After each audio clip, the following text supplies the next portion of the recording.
Since the start of Russia's full-scale invasion of Ukraine, the supposed invulnerability of military sites in occupied Crimea has been put into question. As early as April 2022, Russia lost the flagship of its Black Sea fleet, the guided missile cruiser Moskva. Around 10 landing craft were either disabled or completely destroyed. 3 large landing ships, Saratov, Novocherkassk and Cezar Kunikov, sank. According to the monitoring group Black Sea News, 5 more vessels, Olenigorsky Gornyak, Minsk, Yamal, Azov and Konstantin Alshansky, suffered significant damage. The Ukrainian defense forces hit 2 Russian missile carriers on the Karakur project, Askold and Cyclone, and the Rostov-na-Donu submarine. According to Bild, Ukraine has sunk around 20% of Russia's entire Black Sea fleet. Fearing further losses, Russia relocated the remaining ships to more distant harbors. However, from time to time, Russian warships still had to return to Sevastopol for repairs, where they become targets for Ukrainian forces.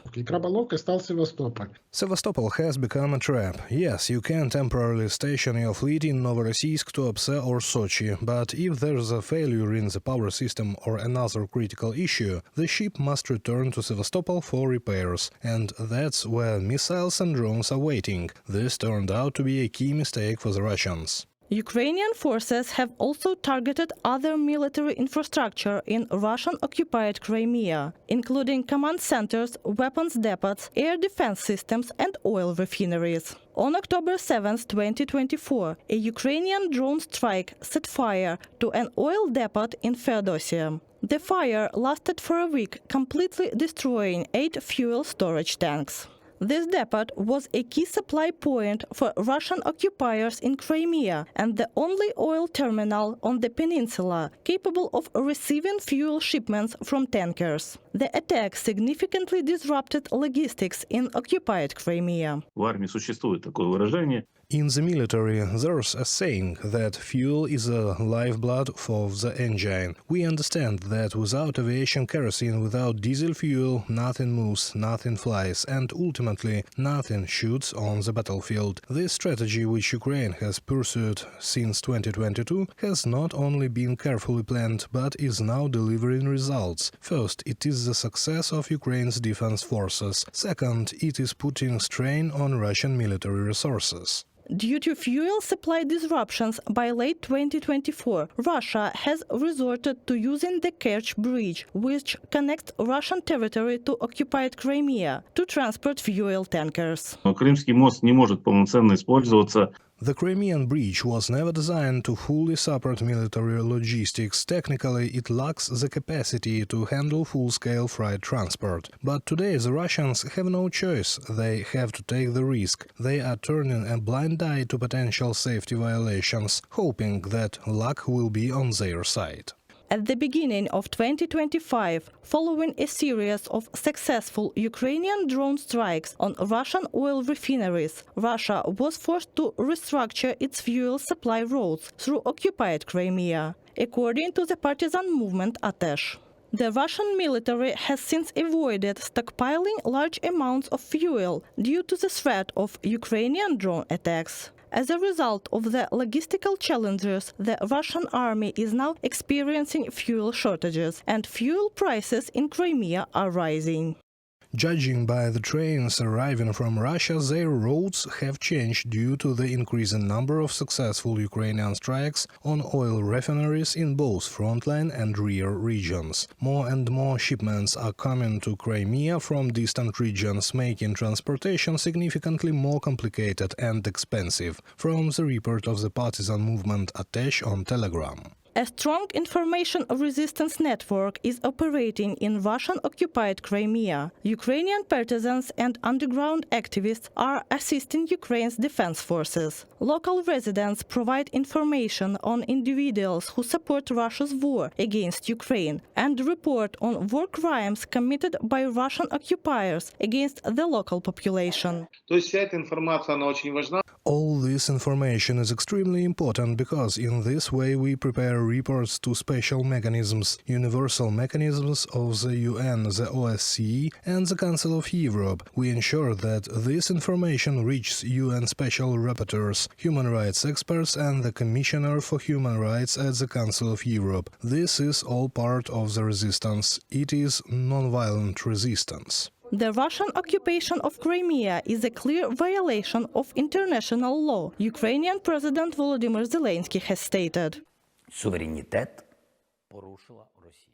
Russia violated sovereignty, and when Russia becomes weak, and it inevitably will, everything will return. Our goal is to ensure that this return happens. The sooner the better, and it must happen through diplomacy, because ultimately the loss of human lives is the greatest tragedy. People are the most important. The loss of human lives is deeply painful. The Kremlin has attempted to normalize the illegal annexation of Crimea, but the international community has not recognized it, Ukraine's Ministry of Foreign Affairs stated. The fundamental principles of international law remains clear. Ukraine's territorial integrity must be fully restored. Reported by Katerina Bastun, Mikita Skoblikov, UATV News. Soldiers of the 225th Assault Battalion of the Ukrainian Armed Forces lured Russian units into an ambush in the Kursk region, striking them with the HIMARS system. The key element was the precise timing of every stage of the operation. The strike eliminated a significant portion of enemy manpower, and our teams returned to finish clearing the area. From the message of the 225th Assault Battalion on Telegram. As Forbes analyst David Aikes notes, the success of Ukrainian tactics explains the heavy losses Russia has suffered in the Kursk region. In his recent address, President Volodymyr Zelenskyy emphasized that the primary objective of Ukrainian forces in the region is to contain Russian advances along Ukraine's northeastern border. For nearly 6 months now, we've been conducting active operations in the Kursk region to defend Ukrainian land. We are maintaining a buffer zone on Russian territory to protect Sumy and Kharkiv from Russian offensives. I thank all our warriors who defend Ukraine's positions and eliminate the occupiers.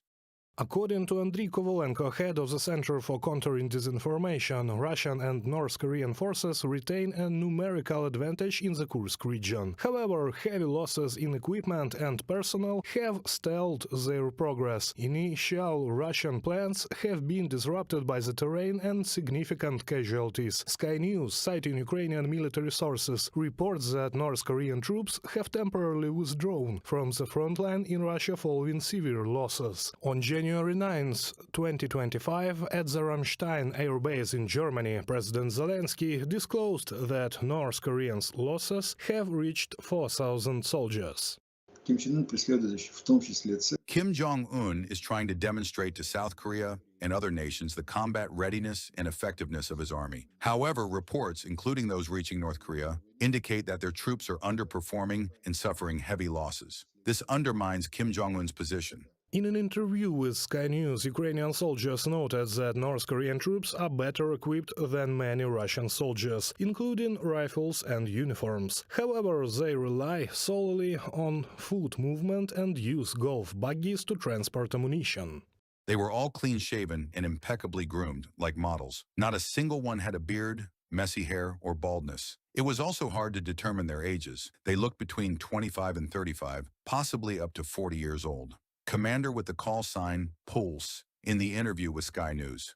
North Korea continues to aid Russia in its war against Ukraine, initially supplying weapons and later sending over 10,000 troops. Analysts at the Institute for the Study of War predict that by mid-March North Korea will deploy a new military contingent in Russia. According to Ukrainian intelligence, Pyongyang plans to deliver an additional 150 short-range ballistic missiles and more howitzers this year. Reported by Sergei Kulyas, Victoria Smirnova, UATV News.